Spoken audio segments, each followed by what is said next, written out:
Obviously, a very dramatic gesture by the Prime Minister today. Between Brussels saying that the negotiations will simply continue and the UK's chief negotiator saying that Michel Barnier doesn't have to come to London next week, what happens? Where do the talks go from here?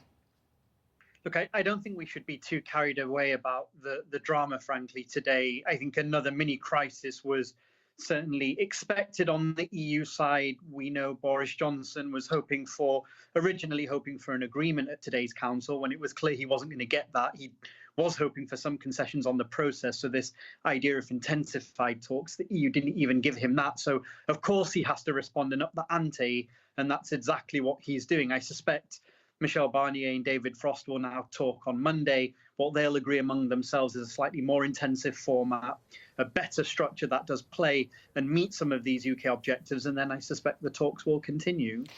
You say not to take it too seriously, but this is going to be very stressful for businesses in the country, isn't it, that have already taken a hit from the coronavirus.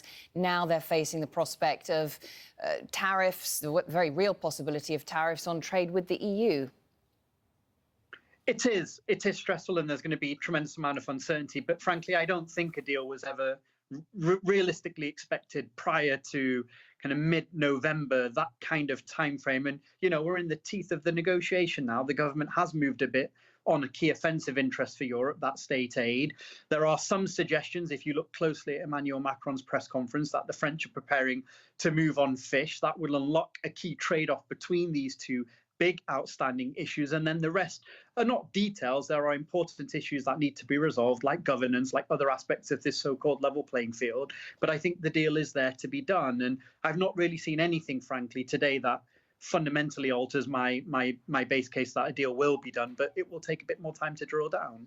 Not much time left, though. Does the statement that we had from the Prime Minister today perhaps give Brussels something of an upper hand? Does it make them think that they can play for time and really push that January 1st deadline? No, I think, look, the way Boris Johnson has framed the intervention today, when talks resume, he'll be able to say they've resumed precisely because the EU has now been a bit more forthcoming on the substance and the process, which are the concessions he needs to be able to claim he won in order to sell the deal at home. In terms of extending the deadline beyond 1st of January, I don't think anybody, frankly, believes that is now doable, because you'd have to create a legal process that effectively extends this transition period. That's very, very difficult to do. So the outcome at the end of the year will be binary. Either there will be a deal or there won't be. And in order to have that implemented by the end of this year, I think, mid to late November is probably the last window to do it. So there's still a bit of negotiating time left, I think. You mentioned the obstacles around fishing rights, for example, and then you have other sticking points with the level playing field for British businesses.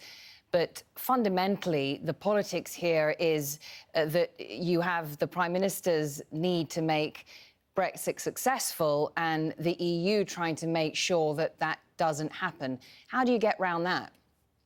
Well, I don't think an agreement is mutually exclusive with that outcome that you've just described. I mean, Boris Johnson can already claim that the EU has moved on state aid. If you remember the original position the EU was asking, it was that the UK follows state aid rules, EU state aid rules in perpetuity, and that's not where we are now.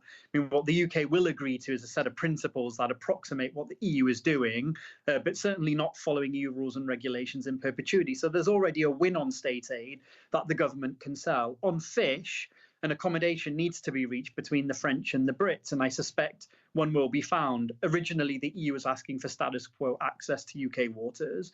Now the UK is leaving. Of course, Europe cannot expect status quo, and Macron and Barnier, chief negotiator for Europe, and a few others have already begun suggesting they're not seeking status quo anymore. So even on fish, there's a landing zone in the middle. These policy problems are not insoluble. I think there needs to be something of a choreography that allows the two sides to claim a win and sell the deal to their respective domestic audiences. And I think we're moving into that zone now where we'll get those compromises and both sides will be able to do that.